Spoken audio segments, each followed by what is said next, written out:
Es war ein Trüber, verregneter Morgen im Frühherbst.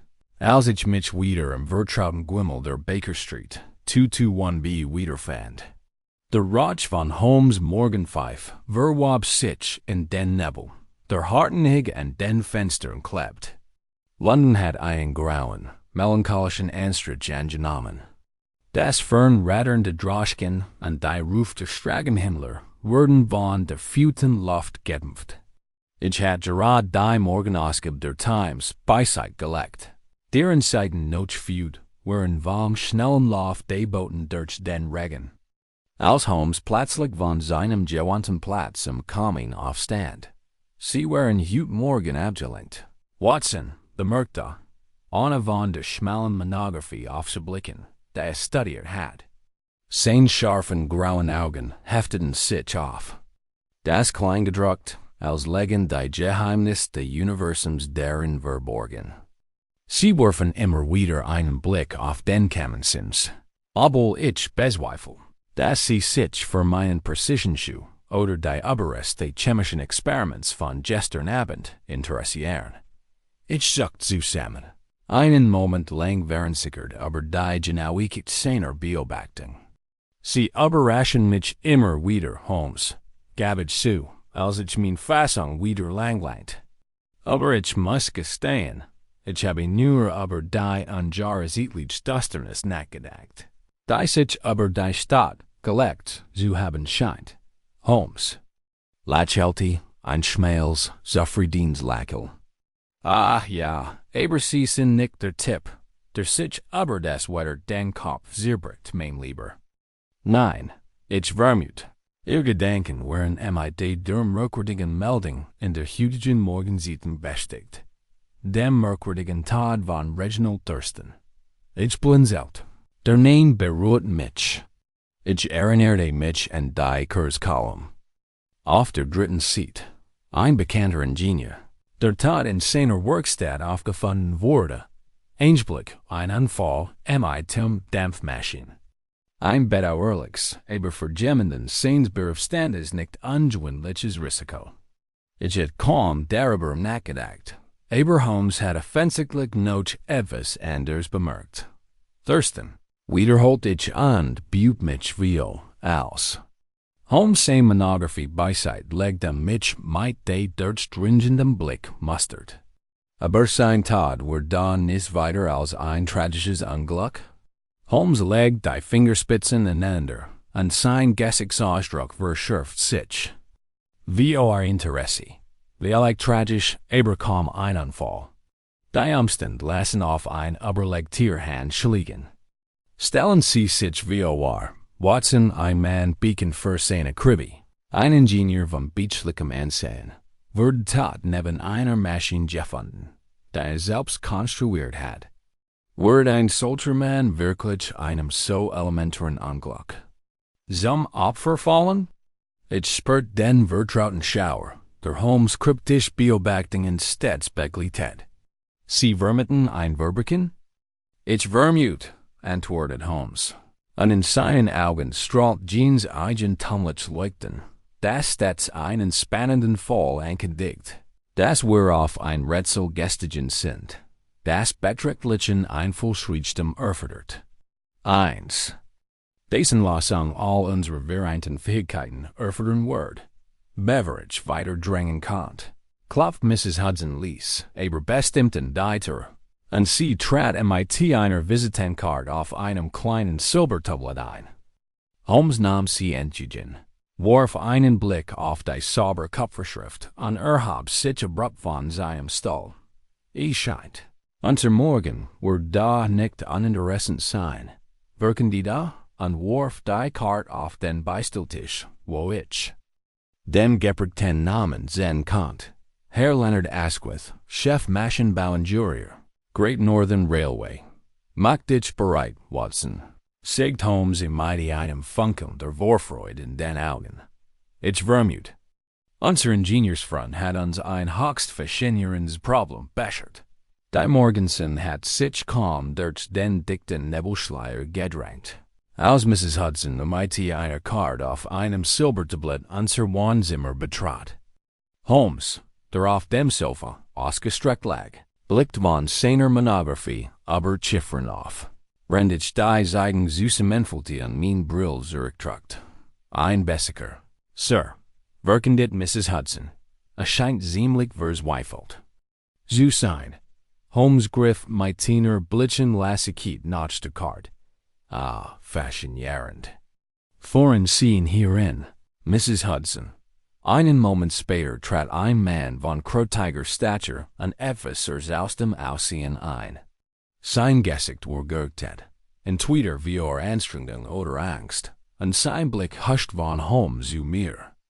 Trug, einen dunklen Mantel und einen zernitterten Hut, den fest in den Händen hielt. Mr. Holmes, nehme ich an? Stammelte und trat vor.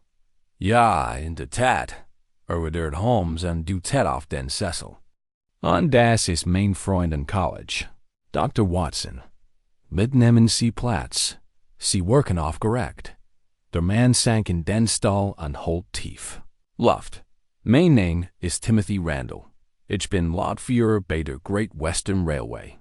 Ich fürcht. Ich steck in ernsten Schwierigkeiten. Holmes legt die Fingerspitzen aneinander. Sein Blick blieb unverwandt. Bitte, Mr. Randall, legen Sie Ihren Standpunkt kurz dar. Randall schluckt schwer und sammelt seine Gedanken. Gestern Abend, gegen 11 Uhr, wurden ein Mann namens Harold Blake in seiner Wohnung in der Baxter Street ermordet. Die Polizei. Verkriegt mich, Mr. Holmes. Sie haben sogar einen Haftbefehl gegen mich erwirkt. Aus welchen Gründen? Fragt ich.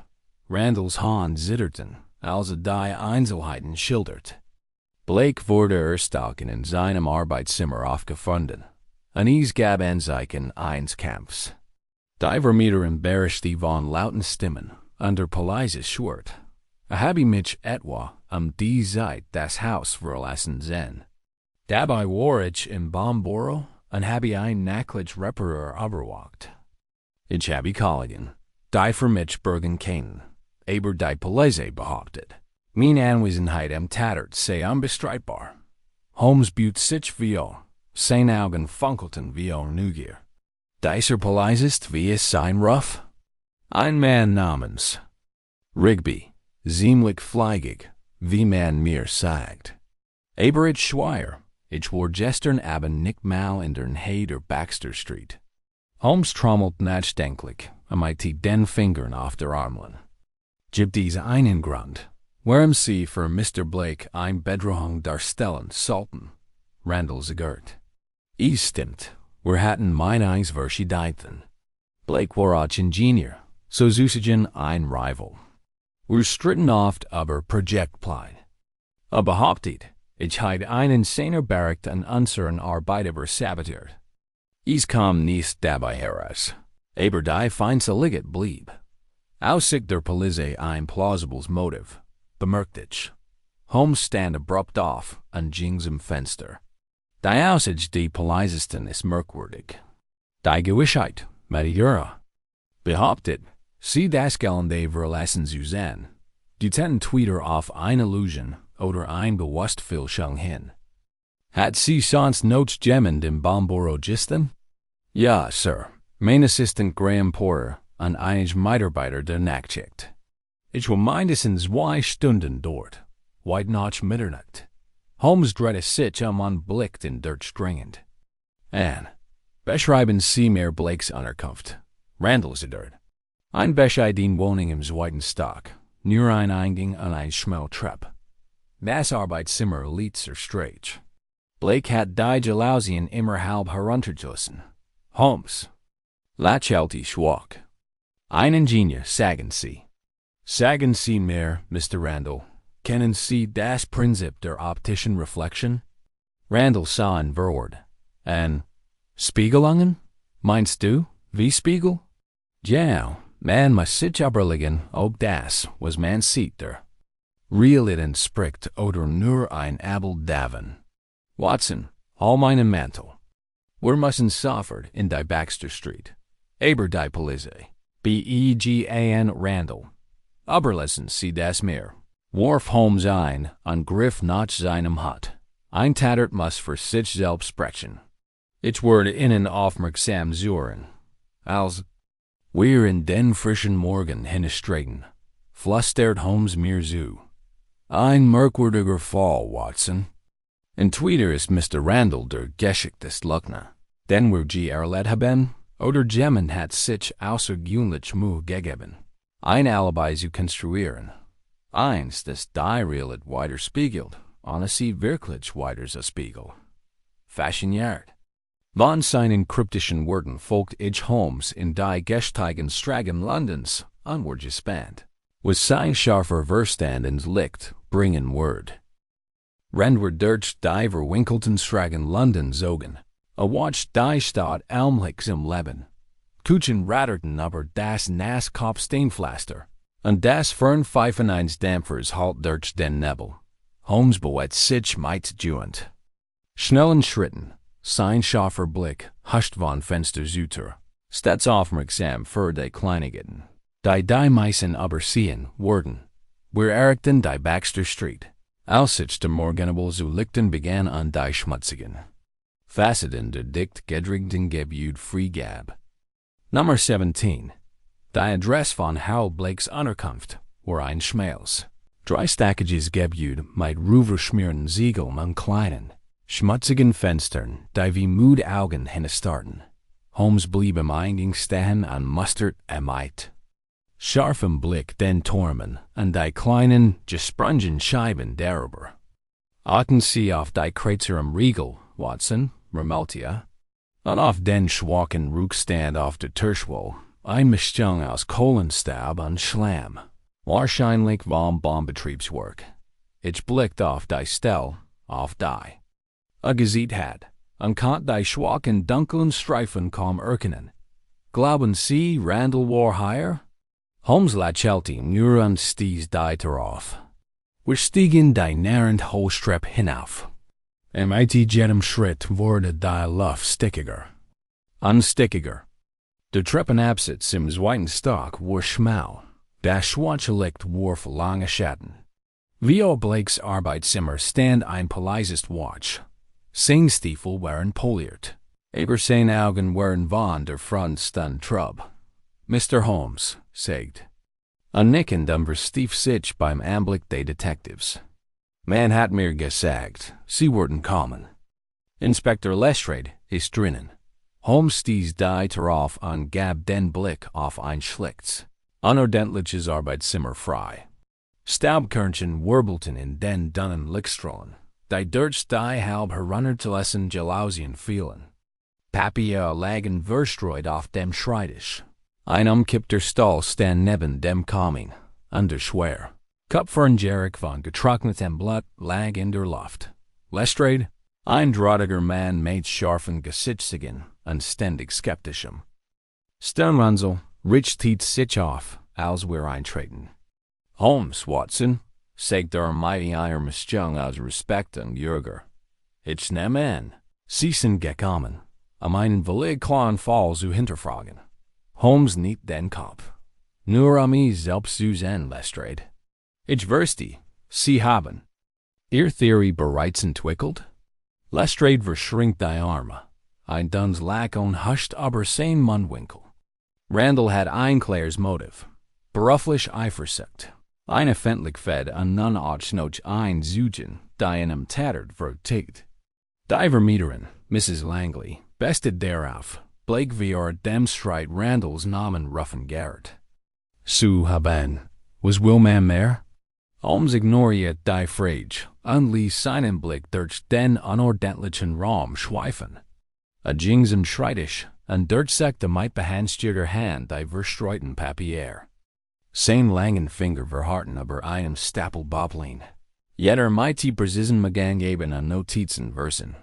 Eisenbahnplan, murmelte. Natürlich. Lestrade runzelt die Stirn.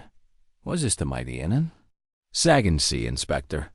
Sagt Holmes, richtet sich auf und wandte seinen Blick zum Fenster. Ist Ihnen der Winkel der Blutspritzer und der Wand links vom Schreibtisch aufgefallen? Lestrade blinzelt und folgt Holmes ausgestrecktem Arm. Blutspritzer? Holmes trat naar en die wand heren, an strich mit den Fingern leicht über einen dunklen, getrockneten Fleck. Der Winkel ist völlig falsch für einen Kampf. Im Stehen, Blake muss auf den Knien gewesen sein oder gehackt haben, als der tadlich Schlag ausgeführt werden.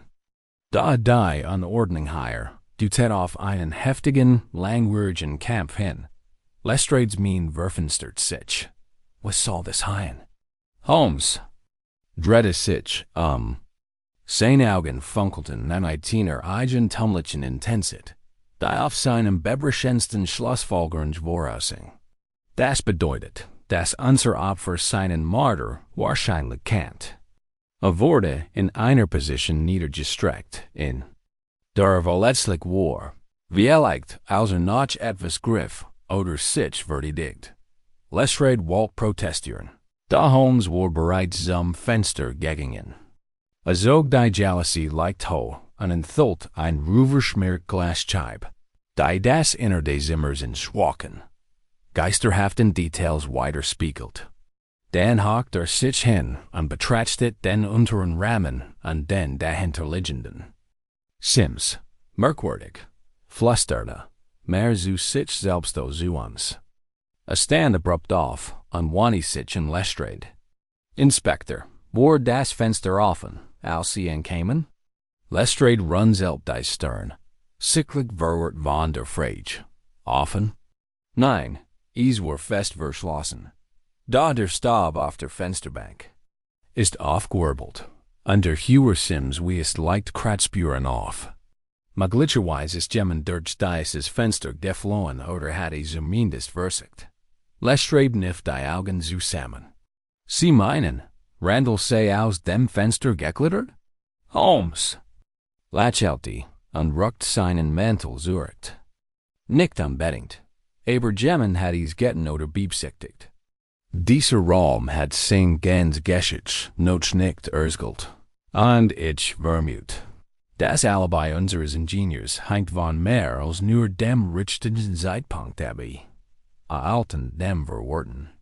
Lestrade vorbei und trugen mit großen Schritten zur Türkerson. Kommen Sie, Watson.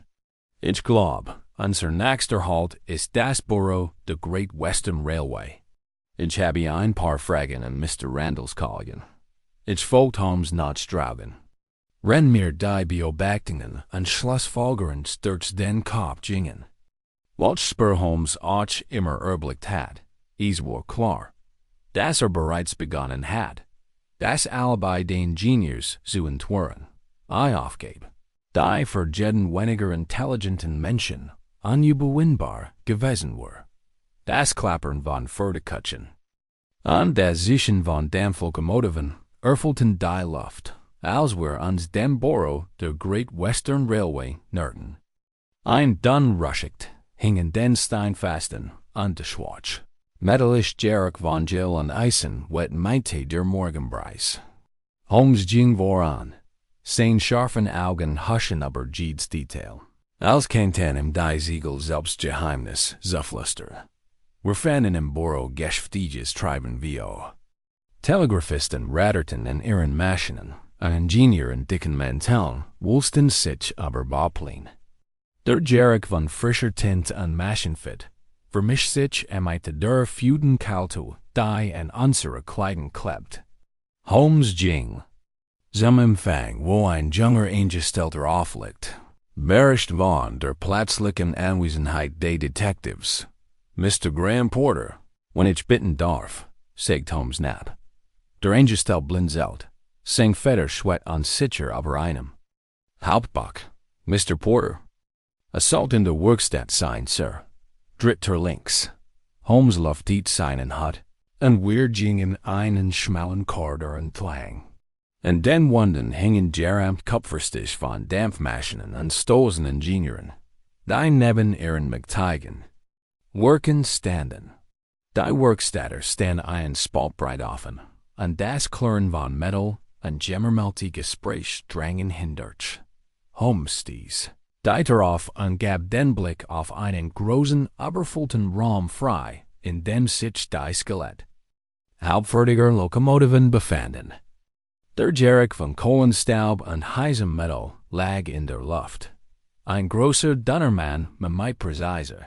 Fast mechanischer Arbeitsweise beut sich über ein Workbank und justierte MIT-Seinen langen. Fingern vorsichtig die Zahnräder eins polierten. Messingmeskerts. Mr. Porter, nehm ich an? Sagt Holmes und betrat den Raum, dort der Mann richtet sich auf. Sein blasses, kantiges Gesicht zuckt leicht bei der Unterbrechung. Ja, ich bin Porter. Und Sie? Sherlock Holmes und das ist Dr. Watson, antwortete Holmes, ohne Porter aus den Augen zu lassen. Wir sind wegen Ihres Kollegen Timothy Randall hier. Porters Augen waren sich.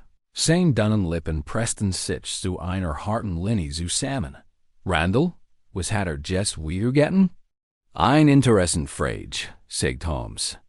Traten in die Workbank heran und betrachtet die sorgfältig ausgelegten Worksuch.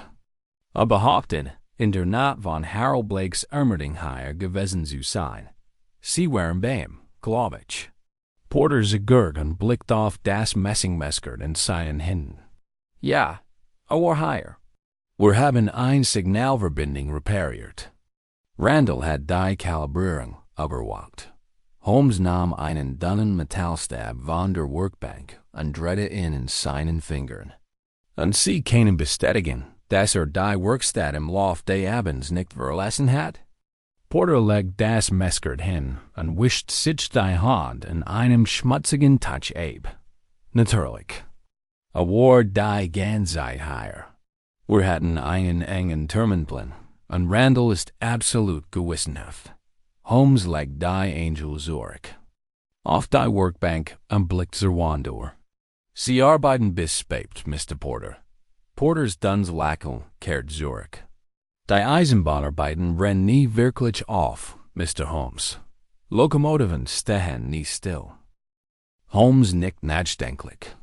Sagen Sie mir, ist Ihnen in Randalls Verhalten in dieser Nacht etwas Ungewöhnliches aufgefallen? Porter zergert und klopft geistesabwesend auf die Kante der Workbank. Jetzt wo du sagst. Wirkt wirklich sehr nervös. Schaut ständig auf die Uhr und lief auf an Abi, was ihm gar nicht sieht. Ich dachte, lege nur im Druck der Arbeit. Holmes' Augen leuchteten leicht auf. Interessant. Und waren noch andere anwesend, die seine Anwesenheit. Bestätigen können? Porter nickt.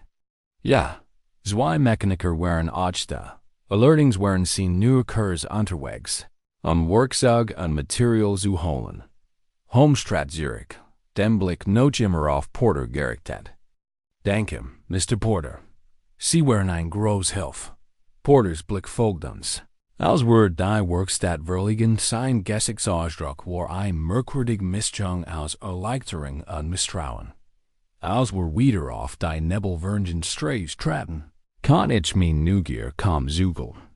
Holmes, was halten Sie von diesem Porter? Wirkt ziemlich verschlossen. Holmes lächelte und rückte seinen Kragen gegen die Kalt zurück. Genau, Watson. Sein Hand zum Beispiel. Sein Hand? Ja, antwortete Holmes. Und seine Augen glänzten wie ein Jagdfieber. Sie waren ungewöhnlich sauber für einen Mann, der Einblick bis spät in die Nacht und schweren Maschinengier betet hat. Keine Spur von Jill unter seinen Gell, nicht der geringste Schmierfleck. Auf seinen Manschetten. Entweder ist ein höchst penibler Ingenieur, oder sein Roll in dieser Nacht wo nicht die behauptet. Ich runzelt die Stirn. Ren mein Verstand versigt. Holmes blitzschnellen Schlussfolgerungen zu folgen. Sie vermuten, das Lot? Holmes lächelte, und sein Atem bildet sich in der kühlen Morgenluft. Ich vermute, dass Mr. Porters Bericht zwar technisch korrekt, aber absichtlich unvollständig ist. Die Wahrheit, Watson, ist oft eine Frage der Perspektive. Mal sehen, ob wir unseren Standpunkt anpassen können. Wir waren kaum am Dreieck gebogen, als plötzlich ein Tumult unsere Aufmerksamkeit erregt. Ein klein Grub Manner hat sich vor einem näher gelegen, pub versammelt und schrie alarmiert. Holmes beschleunigt sein Schritt und nicht die Augen zusammen. Komm, Watson. Das Schicksal scheint entschlossen zu sein, diesen Fall nicht langweilig werden zu lassen. Als wir herkamen, sah ich einen Polizisten, der versicht, einen drahtigen Mann mit wildem Blick zurückgulten, dessen Kleidung mit John Rue befleckt war. Verstellt wild mit den Armen und schrie mit hoher, verzweifelter Stimme. Ich habe ihn gissen. Ich habe Randall gissen, aber nicht in der Werkstatt. War in der Baxter Street. Hat Blake ermordet.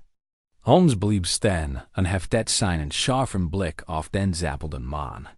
Wortlos trat vor, und sein Großgestalt schnitt wie ein Messer durch die Mensch. Halten Sie ihn fest, Herr Wachtmeister, sagte ruhig, ohne den Blick von dem versierten Gesicht des Manns abzuwenden. Ich glaub, dieser arme Kerl ist gerade zum wichtigsten Teil unseres Puzzles geworden. Die Luft vor dem geschwätzigen Eisenbahnwerk war scharf geworden. Der schwarze Geruch von Kohlenrauch vermischt sich mit dem Nebel, der wie ein Leichentuch über der Stadt hing.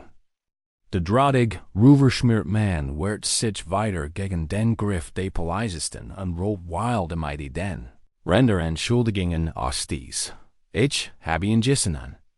Randall, ich schwöre es. War in dieser Nacht in der Baxter Street. Kreischt der Mann, sein Stimme ein raues Flüstern am Rand des Wahnsinns. Holmes trat nahe. Sein Großgestalt warf einen langen Schatten auf die Schiene. Ruckt. Seinen Mantel zurückt und mustert den Mann mit durchdringendem Blick. Beruhigen Sie sich, mein guter Mann, sagte Lies, aber gebieterisch.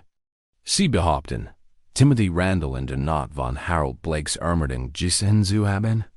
Der Mann hört für einen Moment auf, sich zu schlagen, und sein Blick heftet sich mit plötzlicher, verzweifelter Klarheit auf Holmes.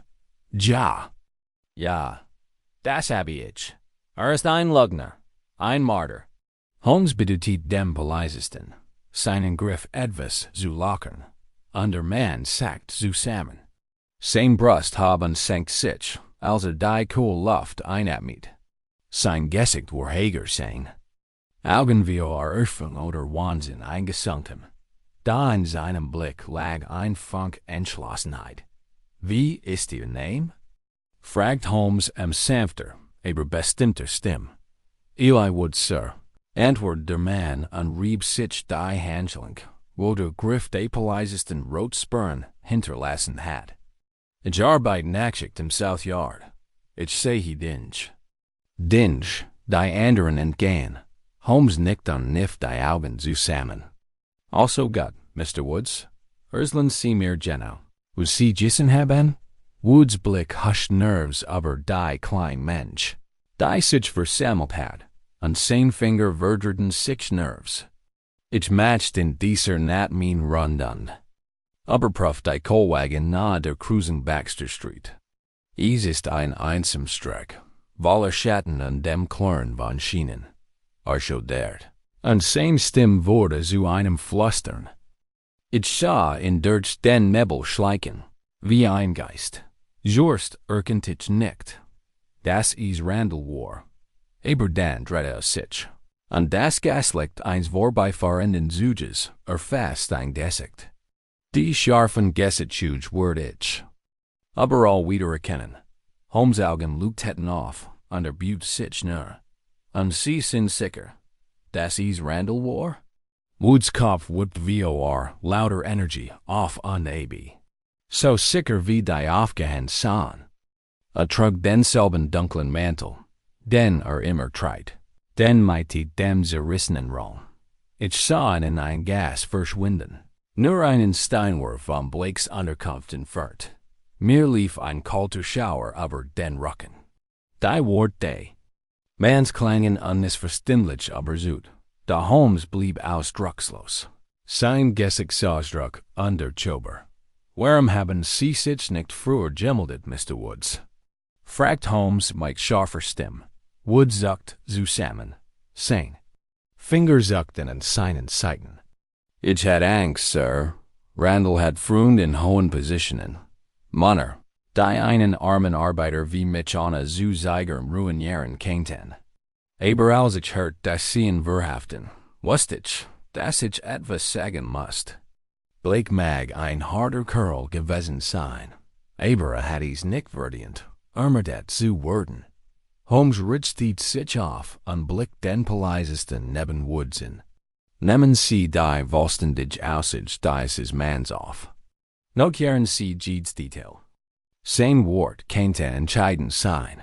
Der Polizist, sichtlich und sicher, aber nicht gewollt, Holmes die Stirn zu bieten, nicht steif und begann, Woods wegzuführen. Das jammermelte Flüstern des Manns hinterließ ein Spur, als sie im Nebel verschwanden. Ich wandte mich in Holmes, und mein Gedanken rasten. Holmes, wenn Woods Bericht stimmt, widerspricht Randalls Alibi. Könnten wir geküsst werden. Sein? Holmes' Lippen verzigen sich zu einem schwachen Lächeln.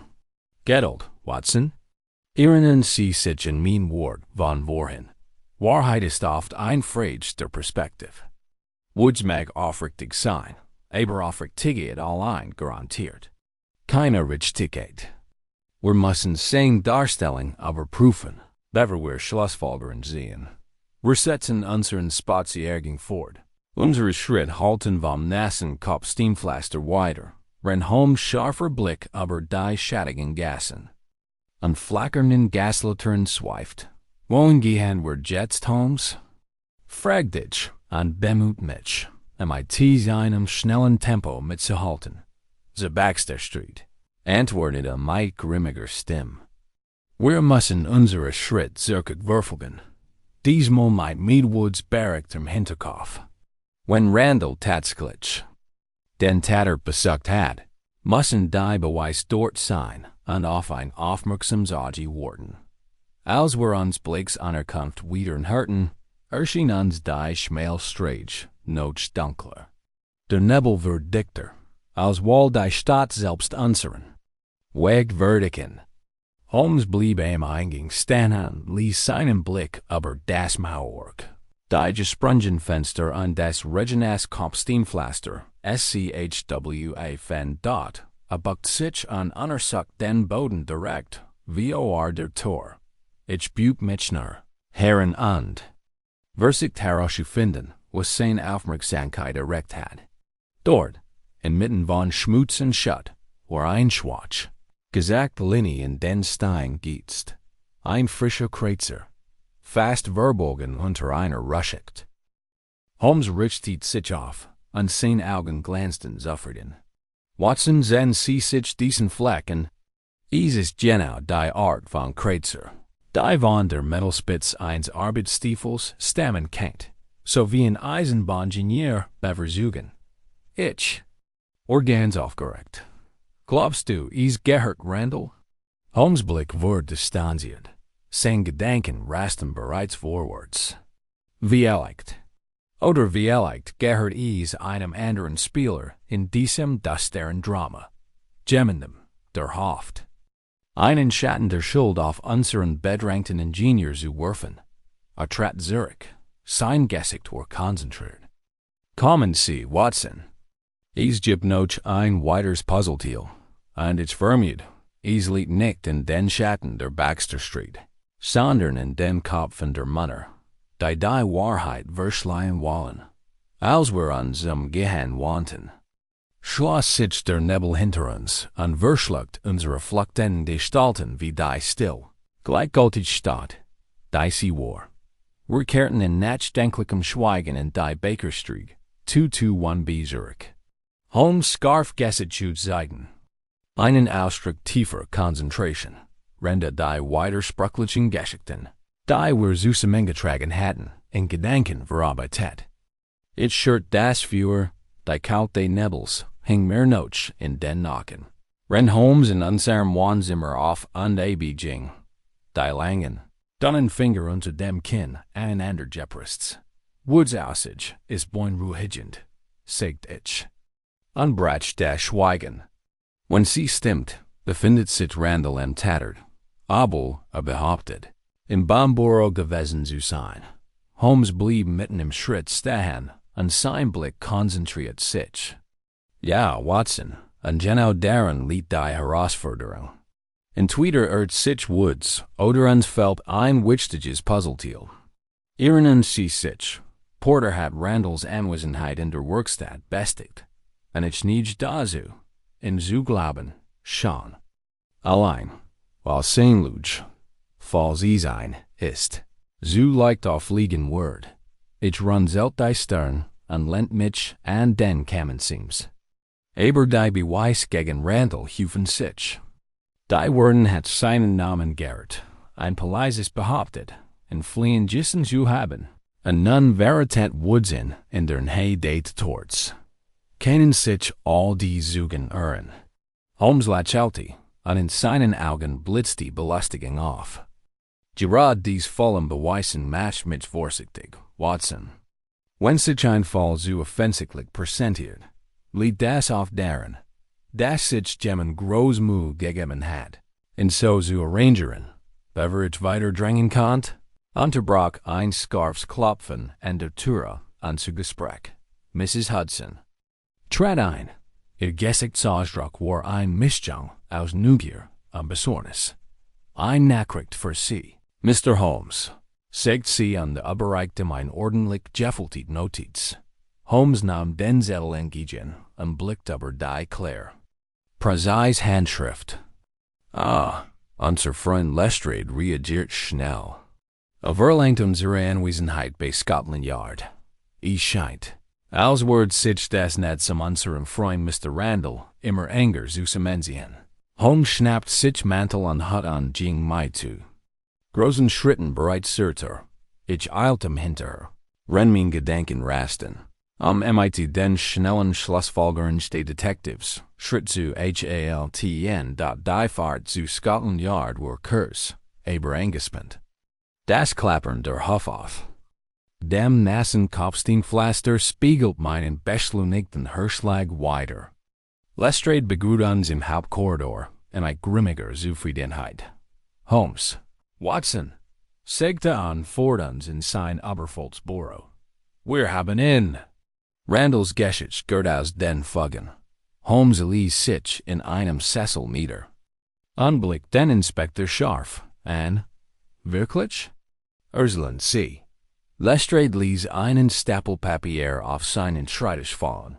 Die Seiten nisterten unter seiner Handfläche. Wir haben mit 2 weiteren Bahnarbeitern gesprochen. Beide bestätigen, dass Randall sich in der Mordnacht merkwürdig verhalten hat. Nervs. Ständig auf die Uhr schauend und sich einmal für fast 15 Minuten aus der Werkstatt geschlichen hat. Ich weit, langgenig, einen Kursen. Abstecker in die Baxter Street zu machen. Holmes Gesichtsausdruck blieb underchober. Sein Finger trommelten leicht auf der Armlehne. 15 Minuten sind ein kurzes Zeitfenster, Lestrade. Kaum genig Zeit, die Stadt zu durchqueren. Einen Mord zu begehen und zu zuckern. Ohne Verdacht zu erregen. Lestrade knifft die Augen zusammen. Wie erlegt. Aber wir haben auch etwas noch Schlimmeres gefunden. Einen blutbleckten Stoffetzen, der in einem abgebrochenen Nägel unter Blakes Fenster hängen geblieben ist. A Pass zu Randalls zerrissenem Mantelärmel. Mir lief ein kalter Schauer über den Rücken. Die Beweis gegen Randall schienen erdrückend. Da Holmes lehnt sich einfach zurück. Ein schwarzes Lächeln umspielt sein Mundwinkel. Merkwürdig. Mermelte mit abwesendem Blick. Sehr merkwürdig. Lestrade büht sich wie sein Stimme wurde frustriert. Kommen Sie schon. Holmes! Sie können nicht leugnen, dass sich die Beweis hufen. Dieser Fall ist so gut wie abgeschlossen. Holmes stand abrupt auf, und seine Augen blitzen plötzlich intensiv auf. Lestrade, sagen Sie mir, haben Sie den Winkel des Fensters? Untersucht, indem Sie diesen Stoff gefunden haben? Lestrade blinzelt verblüfft. Der Winkel? Was Himmels Willen ist das wichtig? Holmes lachen wordt breiter. Els, mijn lieber Inspector. Denn wenn der Stoff in der Auenzeit de Fenster zerrissen war, dutet das auf einen. Versuchen, in den Raum einzudringen, nicht auf ein Flucht. Und da du in die Wunden unseres Opfers auf ein Confrontation im Inneren hin, nicht auf einen Hinterhalt von hauen. Lestrade runzelt die Stirn, sein Versten versigt, Mamai. Den Gedankenschritt zu halten. Glauben Sie, Gemmen hat die Schien inszeniert? Holmes Tratner und blickt Lestrade in die Augen. Ich glaub, Gemmen hat außergewöhnlich Anstrengungen unternommen, den Verdacht auf Randall zu lenken. Die Frage ist nicht nur, wer Blake gerettet hat, sondern wer am meisten von seinem Tod und von Randalls Untergang profitiert. Lestrade wollte protestieren. Da Holmes hat sich bereits auf dem Absatz umgedreht und eilt zur Tür. Komm, Watson. Wir müssen noch einen Zwischenstopp einlegen. Ich eilte hinterher, wenn mir die Fragen durch den Kopf gingen. Wohin jetzt, Holmes? Die Eisenbahnwurst, antwortete Elise und eindringlich. Ich vermute, unser Freund Mr. Porter hat uns mehr zu erzählen, als im Buch ist. Als wir wieder in die Kalt der Londoner Straßen hinstreiten, erhaschte ich einen Blick auf Holmes' Profil. Sein scharfen Gesichtszug zuten von der wilden Entschlossenheit, die ich als Auftrag zu einer seiner großen Schlussfolgerung erkennt. Als wir die Werkstatt errichten, herrscht still. Das Klirren von Metall und das Zischen von Dampf war schweren, Tungswallen still. Gewitchen. Holmes bewegt sich rasch. Sein Blick schweift über die verstreuten Werkzeuge und halbfertigen Maschinen. Neben einem Stapel Eisenschienen blieb stehen. Sein Blick blieb auf ein Reha schwacher, schlammiger Verspüren gerichtet, die in ein Dunkeleck forten. Watson, flüsterte mit scharfer Stimme wie Aufregung. Hier ist das Letzt. Puzzleteil. Ging in die Hock und fuhr mit den Fingern über die Umriss eines kleinen Metallgegenstands, der halb unter einer Drahtspule verborgen war. Richtet sich auf und hielt den Gegenstand gegen das Licht. Ein schmales, verdrehtes Stück Metall, befleckt mit einer dunklen, getrockneten Substanz. What? Flüstert ich an, Butte mit Schnurr. Holmes lächelte und steckte den Gegenstand in sein Tasche, wie leicht. Oder wie leicht nur der Rest eines raffinierten Plans.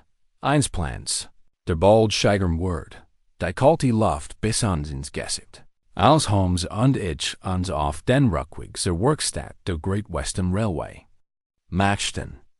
Die Stadt uns herum halt von den vertrauten Geräuschen der Industrie weiter. Das Fernpfeifen eines abfahrenden Zuges, das rhythmisch Klirren von Eisen auf Eisen, das Zischen von Dampf, der in die nebelvernigen Luft aufstieg. Holmes. Wet sich zielstrebig, sein langen Schritt durchschnitten den Nebel, als ob sich die Luft selbst seinem Willen bot. Wir betraten die Werkstatt und fanden sie not fast so wie wir sie verlassen hatten. Die eisernen Skelett halbfertiger Maschinen ragten uns herum wie die stillen Wächter eines alten vergessenen Tempels. Holmes blieb in der Tür stehen und ließ seinen scharfen Blick über die überfüllten Werkbank und verstreuten Werkzeuge schweifen. Porter must hier sein, murmelte und sein Finger zuckten in seiner Sicht. Ich habe ein Nachricht wahre Scheckt an sein, Anwesenheit gebeten, bevor ich antworten konnte. Tauche ein Gestalt aus den Schatten auf. Ein großer, naziger Mann mit schmalen, mechanischen Bewegungen und dem scharfen, berechnenden Blick eines Manns, der in Präzision geübt war. Graham Porter trat ins Licht und wischte sich die Hand in einem Lappenabie, der für ein Ziel und Ruhe befleckt Werkstatt würzig sauber aussah. Mr. Holmes, Dr. Watson, sagte und lächelte verkniffen.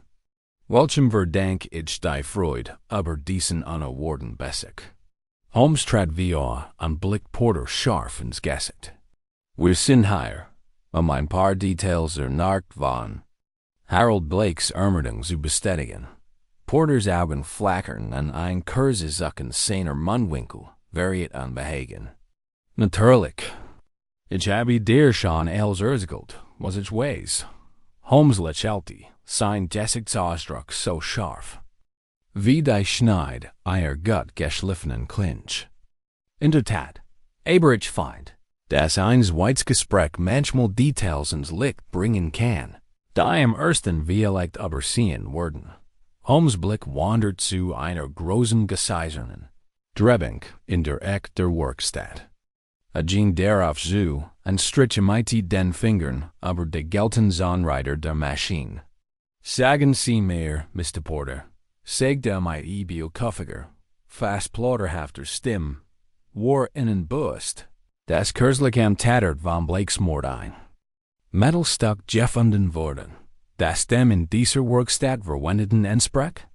Porters Hand schlossen sich fester den Lappen, den hielt, und sein natural worden ways. Ich wüsste nicht, wie das möglich ist. Unsere Werkzeuge. Ein Teil unterliegen strenger Bestandsfragen. Holmes' Augen glänzten. Genau, und trotzdem sind wir hier. Porter trat einen Schritt zurück. Sein Gesicht war blass unter den flackernden Gaslampen der Werkstatt. Sie können da nicht glauben, dass ich etwas mit Blakes Tod zu tun hat. Ich war hier und habe miteinander gearbeitet. Sie haben selbst mit mir gesprochen. Holmes' Lächeln wird breiter, ohne den Blick von Porters Gesicht abzuwenden. Ah, aber genau das fasziniert mich, Mr. Porter. Je mehr ich diesen Fall untersuche, desto mehr bin ich davon überzeugt, dass jemand außergewöhnliche Anstrengungen unternommen hat, die Beweise zu manipulieren. Jemand mit einem ausgeprägten Verständnis für Maschinen, Timing an die menschliche Natur. Porter wollte protestieren, da Holmes hob die Hand und unterbrach ihn. Überlegen Sie mal, Mr. Porter, wenn man einem Kollegen ein Alibi vorgaukelt. Wie leicht den Verdacht von einem grünen, sorgfältiger Jeplan komplett abzulenken. Ist denn nicht ratsam, ein Zweizaugenpaar zu haben, das den Aufenthaltsort bestigt? Porters Gesicht verlor jegliche Farbe. Sein dünner Körper schien in sich zusammenzuschrumpfen. Ich weiß nicht, was Sie damit sagen wollen. Holmes trat näher. Sein groß Gestalt überragt den zitternden Ingenieur. Ich will damit sagen, Mr. Porter, dass Roll in dieser Angelegenheit alles andere als unschuldig ist.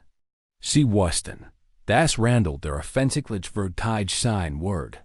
Ein Mann mit einem bekannten Temperament, einer Vergangenheit.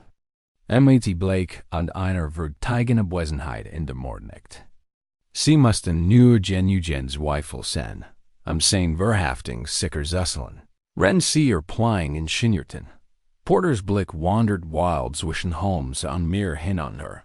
Wenn sein Brust sich hob und senkt, wenn verset. Seine Angst zu kontrollieren. Das ist da absurd. Sie haben keine Beweis, keine Beleg. Holmes lächelte, und seine Augen glänzten mit dem kalten Feuer eines Raubtiers, das sich seiner Beute nähert. Im Gegenteil, ich habe alle Beweise, die ich brauche. Der Stoffetzen, den ich hinter Blakes Fenster gefunden habe, war kein. So viel wurde dort platziert, Randall zu belassen. Und das Verbogene Mittelstück, das ich hier gefunden habe, noch immer blutbleckt, sagt mir, dass Sie ihr wahre Beteiligung sorgfältig verheimlicht haben, selbst als Sie versuchten, Ihren Kollegen zu beschuldigen. Porter trat einen weiteren Schritt zurück, sein Hand zitterten. Du kannst das alles nicht beweisen. Holmes' Lächeln wurde eisig. Ich habe Lestrade bereits eingewiesen, ihr anerkannt zu durchsuchen.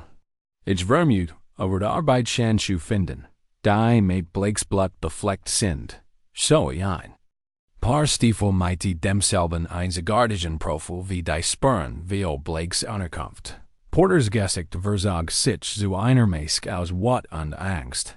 Sein dünner Körper zitterte wie Anstrengung. sich Susamenzerischen. Du kannst das. Nicht tun. Du hast kein Recht.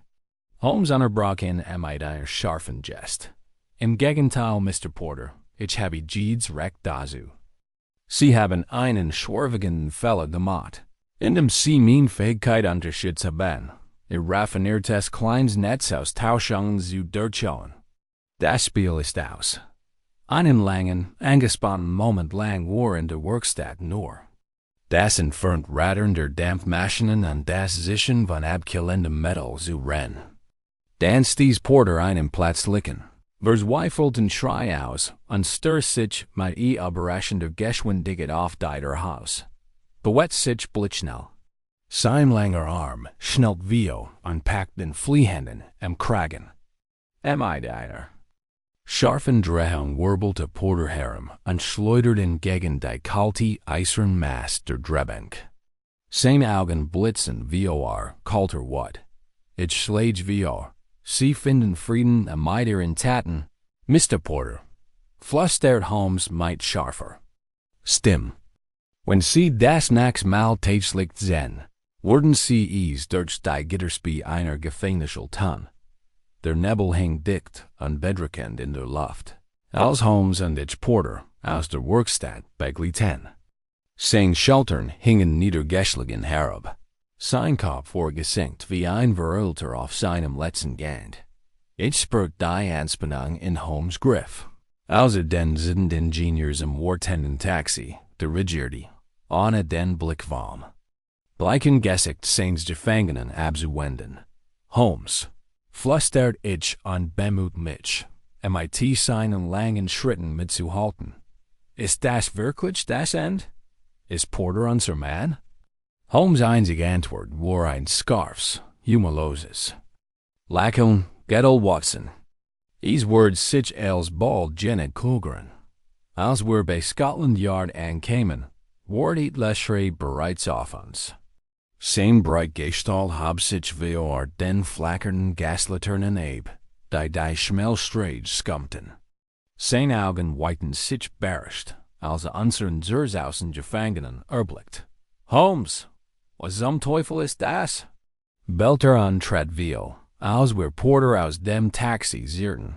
Holmes lockert seinen Griff, so dass es Porter stolpernden. Den Griff der Inspektor stolpert. Ich glaub, Sie werden feststellen, Lestrade, dass Mr. Porter in seinem Barrakt, aber die fragliche Naht nicht gerade mittelsam war. Lestrade knifft die Augen zusammen und packt Porters Arm fester. Stimmt das, Porter? Du hast uns angeligen? Porters Blick huscht wild zwischen den beiden Manieren hinunter. Sein schmäler Körper zittert wie Anstrengung. Die Fassung zu bewähren. Ich weiß nicht, woven Sie reden. Ich war. Die ganz Naht in der Werkstatt. Genau wie gesagt. Holmes Stratner, sein Großgestalt, warf einen langen Schatten auf den zitternden Ingenieur. Tatsächlich? Dann können Sie vielleicht die blutbleckten Handschuhe erklären, die wir in Ihrer Unterkunft gefunden haben, oder das Verbegen, mit Blakes Blut befleckt Metallstück, das ich unter Ihrer Workbank entdeckt habe. Porters Gesicht wurde Aschfall, sein Augen weiten sich wie Schreck. Nein, das ist Unglück. Ich habe Blake nie. Ich habe ihn nie buried. Holmes' Lächeln wurde cooler, seine scharfen Augen bohrten sich in Porters.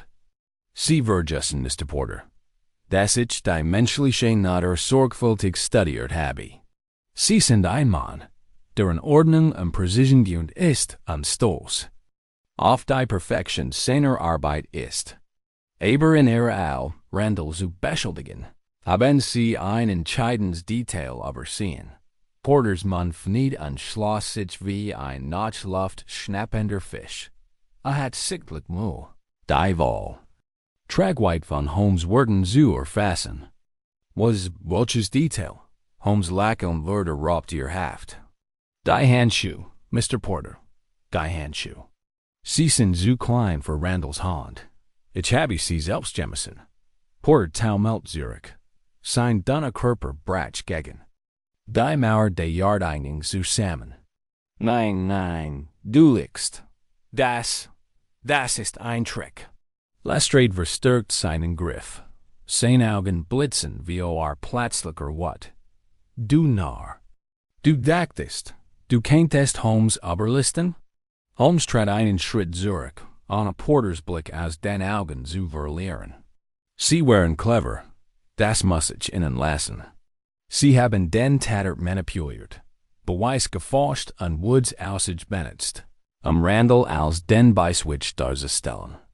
Aber in ihrer Arroganz haben sie die einfache Wahrheit übersehen. Das für sich Beweis nicht lügen können. Nur Menschen tun das. Porters nie gaben nach. Und rutscht die kalte Steinmauer hinunter, den Kopf in die Hand fallend. Ich wollte ihm nur ein Leckchen urteilen, flüsterte mit gebrechene, hohler Stimme. Blake, ein Tieren, ein Rupel, droht, mich zu entlassen und mein Karriere zu ruinieren. Ich konnte nicht zulassen, dass mich zerstört. Holmes' Augen blieben kalt, sein Gesichtsausdruck unnachgiebig. Und so haben sie ihn ermordet. Sie wurden, bis Randall die Werkstatt verlassen hat, folgten Blake zu seiner Unterkunft und stellten ihn in seinem eigenen Haus. Als sich wehrt, schlugen sie ihn nieder und flohen. Dabei platzierten sie Beweis, Randall Verbrechen anzoomen. Porters Schultern zitterten unter stillem Schluchzen, sein Donnerkörper krummt sich in der Wand wie ein wegwerfende Marionette. Ich wollte nie, dass es so endet. Ich wollte nur frei von ihm sein. Holmes richtete sich auf. Sein Gesicht war von grimmiger Zufriedenheit geprägt. Freiheit, Mr. Porter, ist ein Luxus, den Sie verwirkt haben. Lestrade, nehmen Sie ihn fest.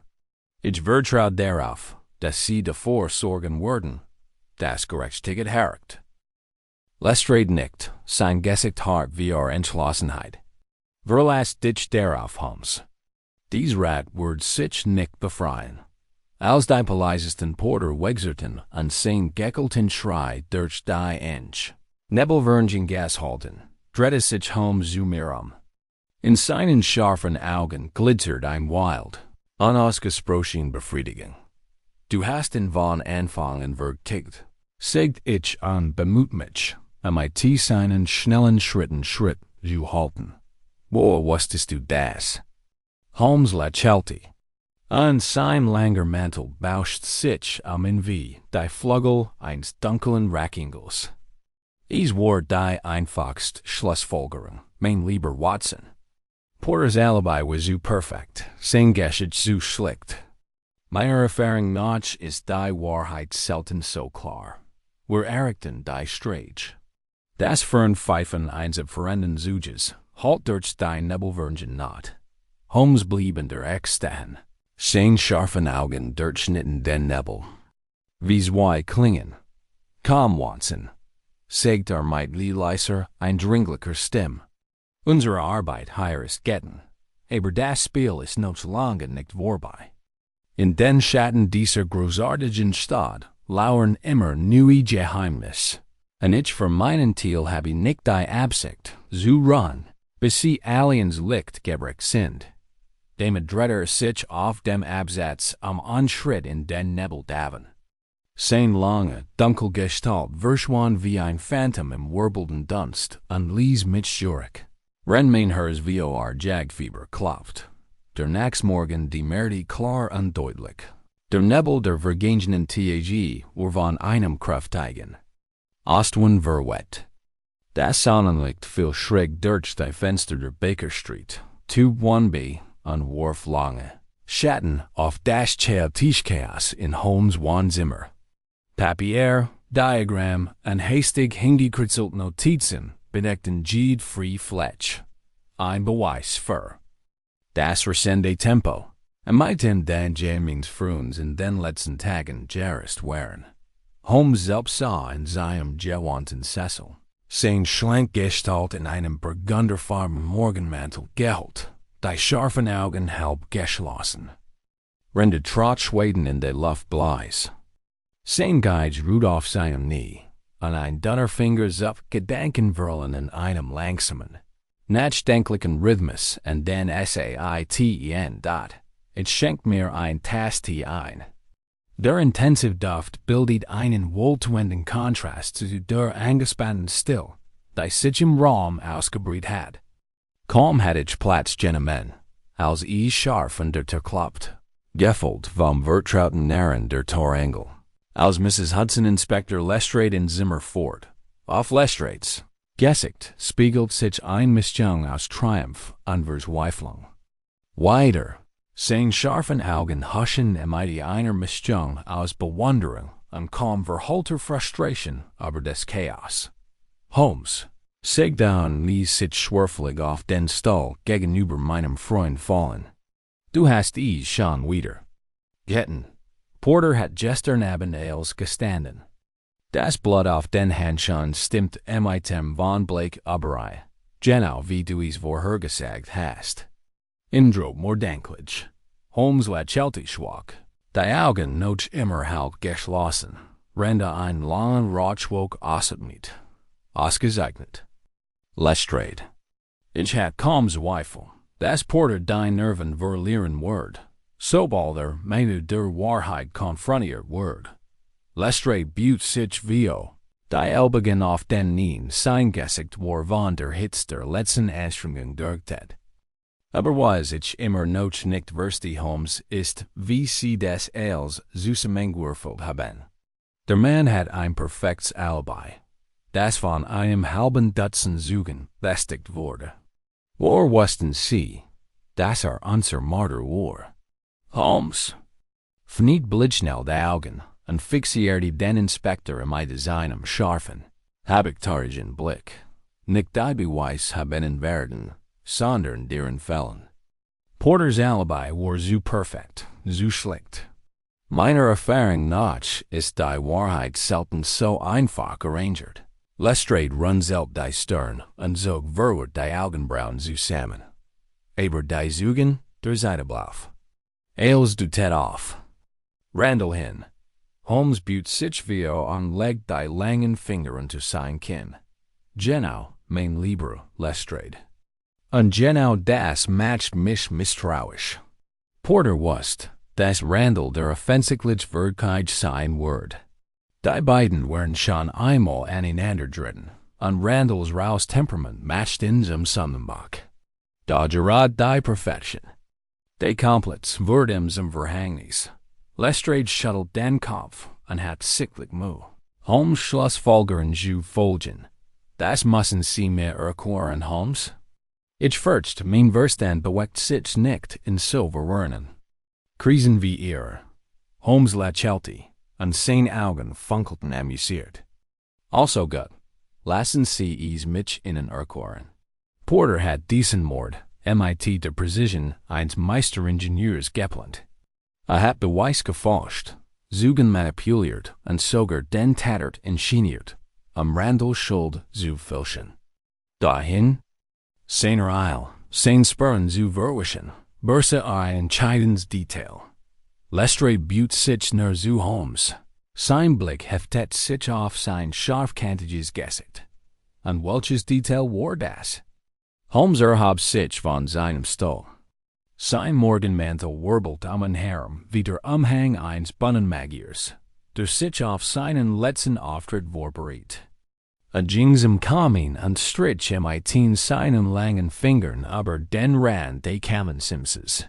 Renderes Prach. Porter behauptet, die ganz not in der Werkstatt gewesen zu sein, und Randall nicht von der Sieb gewichen zu sein, da der von seinem Mantel Stoff, der unter Blakes Fenster gefunden worden, beweis, dass tatsächlich Tatort gewesen war.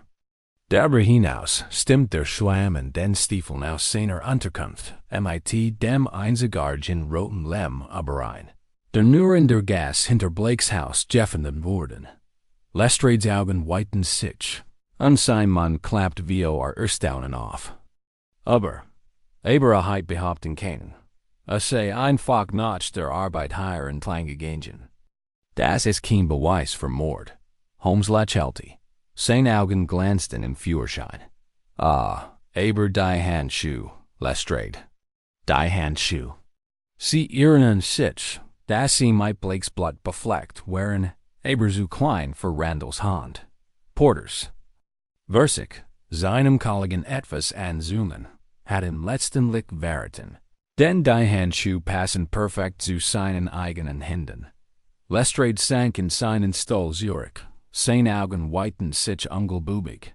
Mein Gott, Holmes, Sie sind ein Wunder. Sie haben sein List von Anfang an durchgekaut. Holmes nicht den Kopf. Sein Gesichtsausdruck war von stiller Zufriedenheit geprägt. Ja, ich hatte ihn verkriegt. Aber es war das letzte Puzzleteil. Das verbige Metallfragment, das ich in der Werkstatt entdeckt, das meinen Verdacht bestätigt. Es trug die unwirkbare Spur eines köstlichen Kampfs. An seinen scharfen Kanten passen zu den Wunden in Blakes Krur. Lestrades Standoff an unklammert mit seinen dicken Händen. Die Stollen render versicht, die ganz Tragweite von Holmes Erzählungen zu verarbeiten. Sie haben es wiedergetten, Holmes. Sie haben den Fall völlig aufgeklärt. Holmes lächelte, und seine scharfen Augen funkelten im wilden Licht eines Jägers, der sein Blut erlegt hat. In der Tat, Lestrade. Und jetzt, da Porter in Gehorsam ist, gerechtigkeit herrschen. Lestrade schüttelt den Kopf. Seine breiten Schultern haben und senken sich tiefen, erleichterten Seufzer. Ich kummer mich darum. Du hast mein Wort. Damit drehte sich der Inspektor unwirrlich mit tausend Schritten den Raum. Sein schweren Stiefel halten die Schmeltreppe hinunter. Als sich auf den Weg zu Scotland Yard matcht, Holmes sank in seinen Stuhl Zurich. Sein langen Finger griffen nach seiner Geige, schloss die Augen und nahm sein langsam eindringliche Melodie wieder auf. Ich beobachtete ihn einen Moment lang schweigend. Und mein Herr schwoll vor Bewunderung für den bemerkenswerten Verstand meines Freundes. Sie sind wirklich ein Wunder. Holmes, murmelte ich und hab mein Tass zu einem stillen Toast auf sein Genie. Holmes' einzige Reaktion war ein schwaches Lachen. Sein langen Finger tanzen über die Seiten, als die ersten Tien einer langsamen, melancholischen Melodie den Raum erfüllten. Ein angemessenes Requiem für das Erbrochen. Verdret Leben eines Manns, der versicht hat. Seine Freiheit auf einem Fundament aus Luggen und Wert aufzubauen. Die folgend. Wochverging mit einer Flut von Schlagzeilen und Geflüsterten. Gesprochen in den Londoner Gentlemen's Clubs. Die Verhaftung und das Gestännis von Graham Porter. Hatten die Fantasie der Fändlichkeit angeregt und ein grelles Licht auf die Geheimnis und Verratereien geworfen. Die in den Rocheschwingert Werkstatt in der Great Western Railway lauerten. Ich sah wieder Holmes beim Frühstück. Das Vertraut Rascheln der Morgensiedung untermalte unser ruhiges Mahl. Holmes war in den Tagen noch Porters Festnem ungemlich schweigsam gewesen. Sein scharfer Verstand schien einer privaten Frage beschäftigt zu sein. Die Noche nicht preisgeben wollte. Rand ich ein dünn Schicht Marmelade auf meinen Toaststrich, kann ich nicht anders, als einen Blick auf meinen Freund zu werfen. Sein langen, dünnen Finger klopften in einem unruhigen Rhythmus auf die polierte Oberfläche des Frühstückstisches. Sein scharfen, falkenartigen Augen starrten in die Fern, ein scharfer Blick angetrut vom Rauch, der Trail seiner. Pfeif Aufstieg, Holmes. Seg dit schlieglich stelt mein Tass, einem lesen klaren Abe. Sie sind seit ihrer Verhaftung bemerkenswert ruhig. Gibt diesen dem Fall noch immer etwas, das sie beunruhigt? Holmes blinzelt, aus. Watcht daraus tiefen Trumen, und richtet seinen scharfen Blick auf mich. Einen Moment lang sah ich ein Aufflackern von Unbehagen in seinen Augen.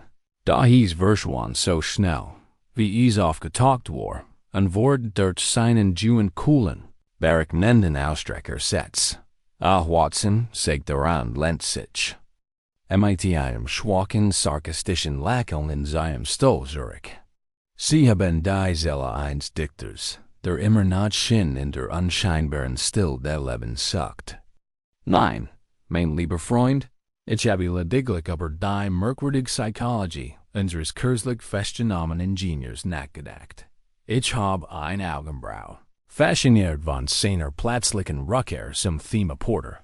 Sie meinen seinen Versicht, Randall den Mord und Blake anzunehmen? Holmes nickt und legt die Finger unter dem Kinn aneinander. Genau. Denken Sie nur an die Dreistigkeit dieses Manns, Watson, ein ruhiger, methodischer Ingenieur, der allem Anschein nach nie die geringste zu Gold oder Betrug gesehen hat. Und da beging als in die Enge getrieben wurde, nicht nur einen Mord, sondern konstruiert auch ein ausgeklügeltes Lügennetz, sein Verbrechen zu vertuschen. Ich runzelt die Stirn und versicht, die Wohltragweite von Holmes' Worten zu begreifen. Aber sein Motiv war da klar genug? Fällt sich von Blakes Ehrgeiz bedroht, versteht seine Position und handelt aus Verzweiflung. Holmes' Augen funkelten wild, fast raubtierhaft. Aber genau darin sie sich, mein lieber Watson. Verzweiflung allein wird einen Mann nicht zu solchen Taten treiben. Nein, ich glaub, Porters Handeln sprang nicht der Angst, sondern dem Stolz, einer fatalen Arroganz, die in Davon übersieht. Das Gesetz überlisten an die Wahrheit seinem Willen unterwerfen zu können. Ich spürt einen Schauer über den Rücken, als ich Holmes' Stimme so leise und eindringlich hört. Aber was ist mein Randall? War nur ein bequemer Sonnenbock oder hegt Porter auch einen tieferen Groll gegen ihn? Holmes lächelte, und seine scharfen Augen verringten sich justement. Ein ausgezeichnet Frage, Watson. Ich glaub tatsächlich, das Porters Plan. Ich bin so sehr von seinem Groll gegen Randall, wie von seiner Angst wie Blake getrieben war. Sah in Randall einen Rivalen, einen rauen, unchabelten Mann, dessen Rohkraft und natürliche Gerissenheit sein sorgfältig gepflegtes Bild der Überlegenheit bedrohten. Ich lehnt mich zurück, und mir schwirrt der Kopf über die Bedeutung von Holmes' Worten. Dann glauben Sie also, dass Porters Handeln ebenso sehr ein Frage des persönlichen Stolzes wie des Selbsterhaltungstriebs war. Holmes nickt, wenn sein Finger langsam und nachdenklich auf die Tischkante klopften. Genau. Es ist ein weit verbreiteter Fehler unter Intellektuellen, Watson, der Glaub, man kann seiner Klugheit jedes Hindernis überwinden und jeden Gegner ausmanövrieren. Es ist ein gefährlicher Irrglaube, wie Porter nun zu seinem großen Leidwesen feststellen musste. Bevor ich antworten konnte, unterbrach ein plötzliches Klopfen an der Tür zu Gespräch und Mrs. Hudson eilte herein, einen kleinen, ordentlich, gefalteten Brief in der Hand. Ein Nachricht für Sie, Mr. Holmes, sagt sie und ließ ihren scharfen Blick auf dem zerniederten Umschlag ruhen. Als kennt dieser jeden Moment in Flammen aufgehen. Holmes nahm den Brief und mit einem denkenden Nicken entgegen. Render mighty seinen langen Fingern das fein Papier vorsichtig auseinanderfallte und den Inhalt mit scharfem, kritischem Blick überflog. Einen Moment lang blieb sein Gesichtsausdruck unterzogen. Sein scharfen Zug verrieten nichts von den Gedanken, die hinter seinem durchdringenden Blick rasten. Dann breitet sich langsam ein Dunst, Lächeln auf seinen Lippen aus. Wie es scheint, Watson, sagt schließlich und legt den Brief und mit ihm lesen Latschen hin. Hat unser Freund Inspektor Lestrade das letzte Wort in dieser Angelegenheit. Porter hat nicht nur den Mord an Blake vollständig gestanden, sondern auch den ganzen perversen Plan, Randall zu beschuldigen und seinen eigenen Aufstieg zu sichern. Ich spürt, wie mich bei dieser Nachricht ein wilder Erleichterung bekam, und die letzten Rest von Zweifel und Unsicherheit verschwanden im warmen Glanz von Holmes' Triumph. Dann ist es vorbei? Fragt ich und lehnt mich mit einem zufriedenen Süßer in meinem Stol Zurich. Ist gerechtigkeit geschehen? Holmes nickt. In seinen scharfen Augen blitzte das Wildlicht eines Jägers, der sein Blut erlegt hat. In der Tat, Watson, das Spiel ist aus. Das letzte Puzzleteil ist in seinen Platz gefallen. Porter wird sich der Vollenherd des Gesetzes stellen müssen. An Randalls Name wird reingewaschen sein. Ich hab mein Tass zu einem stillen Toast auf die Brillanz meines Freunds. An mein Herr schwoll vor Bewunderung für den Bemerkenswerten. Geisten der wieder einmal die verworrenen Fäden ein scheinbar unsperren Ratsels in Twerk hat. Auf Holmes. Sagte ich ihm ein leiser, aber bestimmter Stimme. Den größten Detective, den die Welt gegessen hat. Holmes' einzige Reaktion war ein schwaches, fast unmerkliches Lächeln. Seine scharfen Augen schlossen sich in stiller Zufriedenheit, als sich in seinem Stall zurücklehnt. Die sanften Klunge seiner Geige erheben sich erneut und erfüllten die Luft mit ihrer eindringlichen, melancholischen Melodie. Und wenn die Musik am uns herumwirbelt an das kleine Wohnzimmer mit ihren traurigen, bittersüßen Tönen erfüllt, musste ich unweigerlich aber den seltsamen, wundersamen Geist meines Freunds nachdenken. Ein Geist, so scharf und unnachgiebig wie die Stahlfallen, die so oft den ahnungslosen Seelen stellt, die seinen Weg krusten.